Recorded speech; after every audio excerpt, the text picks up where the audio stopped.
It's definitely important in at least two aspects, and that's why Matthew Berry is here. One of the aspects is, hey, guys are fighting for jobs. This is their livelihood. Right. This is serious business for guys.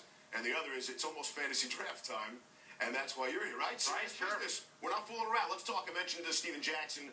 How do you feel about him in terms of coming up to a fantasy draft? Love Steven Jackson this year. Not worried about the lack of production in this game tonight.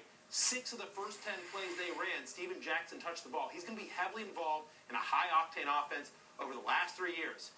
The Atlanta Falcons, only 2 teams in the NFL, ran more plays inside the opponent's 10-yard line than the Atlanta Falcons. When they get in close, they like to run. Who are they going to give it to? Steven Jackson, the guy that touched the ball.